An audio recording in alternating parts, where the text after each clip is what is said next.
Monsieur le député, bonjour. Bonjour. Je rappelle que vous êtes le leader des NFD, les Nouvelles Forces Démocratiques. Comment vont les relations entre les NFD et l'UFDG, le parti grâce auquel justement vous êtes député à l'Assemblée nationale? Nos relations sont au beau fixe. Vous savez, NFD, Nouvelles Forces Démocratiques, a noué une alliance électorale avec l'UFDG en 2010, en 2013 et en 2015 sur la base des critères objectifs et pertinents. Nous sommes tous des partis d'obédience libérale. Nous partageons des valeurs communes par rapport à la République. Nous avons beaucoup de points qui se ressemblent dans nos projets de société. Donc nous avons une bonne collaboration.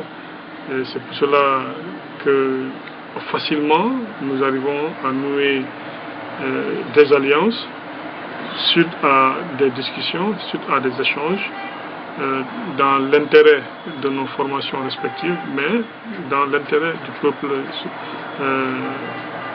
de Guinée.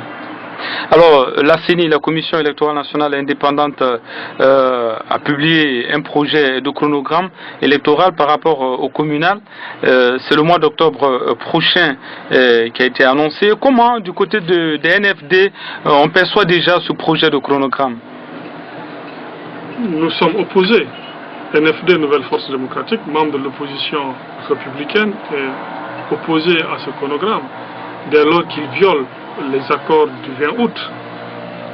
Comme vous le savez, ces accords du 20 août qui ont permis d'aller aux élections présidentielles et qui ont été signés par l'ensemble des forces vives, par l'ensemble des acteurs, le gouvernement, la mouvance présidentielle, l'opposition, la société civile, la CENI, les partenaires de développement, tout cela sont signataires de cet accord du 20 août qui prévoit entre autres l'assainissement du fichier électoral, la restructuration de la CENI et la tenue des élections locales et communales dans le premier semestre 2016.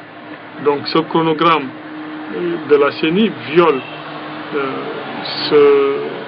cet accord majeur. C'est pour cela que nous ne sommes pas d'accord.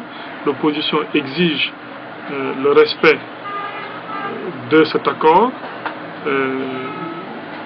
En plus de cet accord, en plus du respect de cet accord exigé par la CENI, exigé par l'opposition, j'allais dire, l'opposition exige aussi la réduction du prix du carburant à la pompe. Et donc, si rien n'est fait par le gouvernement par rapport à nos revendications légitimes, légales, objectives et pertinentes, nous réserverons d'organiser des manifestations pacifiques conformément aux lois de la République. Et vous l'avez dit, les NFD font partie justement de l'opposition dite républicaine. Ça veut dire donc que vous inscrivez dans la logique aussi des manifs, c'est-à-dire reprendre les manifestations de rue? Absolument. Si le gouvernement continue sa fuite en avant, s'il s'entête, s'il refuse de voir la souffrance des citoyens, s'il ferme ses yeux et bouche ses oreilles face à cette précarité généralisée que nous connaissons actuellement en Guinée, bien entendu, il est de notre rôle et de notre mission d'ailleurs, n'est-ce pas, d'amener le gouvernement par tous les moyens légaux d'avoir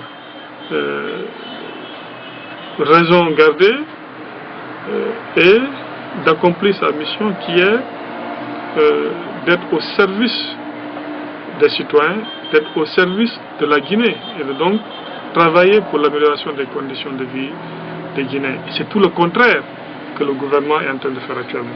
Alors une question sur... Comme vous savez, M. Alpha Condé a fait reculer la Guinée depuis qu'il est au pouvoir. Les chiffres le prouvent, même les chiffres fournis par le gouvernement.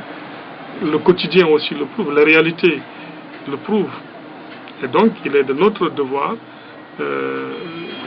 d'exiger justement l'amélioration de la gouvernance pour soulager le panier de la ménagère pour nous préoccuper des problèmes des Guinéens qui sont réels en termes de santé, en termes de chômage, en termes d'éducation, en termes d'insécurité, en termes d'insalubrité, etc., etc. Alors, une question, monsieur le député, sur la nomination lundi du général de brigade Mathurin Bangoura au gouvernorat de Conakry. On sait que le chef de l'État s'en prend à plusieurs reprises au CNDD, à la gestion du CNDD. Et comment vous voyez un peu ce paradoxe, Alpha Condé qui s'attaque au CND et qui du coup nomme aussi un ancien général membre fondateur du CNDD au gouvernorat de Conakry? Comment est-ce que vous voyez ce paradoxe? Bon, vous savez, monsieur Alpha Condé vit dans les paradoxes. Mais ce que je peux dire de façon particulière sur le cas du général Mathurin Bangoura, que je connais, pour avoir travaillé avec lui au sein du gouvernement de transition, bien entendu, je préfère qu'on le juge à la tâche, mais j'ai des préjugés favorables en ce qui le concerne, parce que je sais que c'est un travailleur, et c'est quelqu'un qui a de la vision.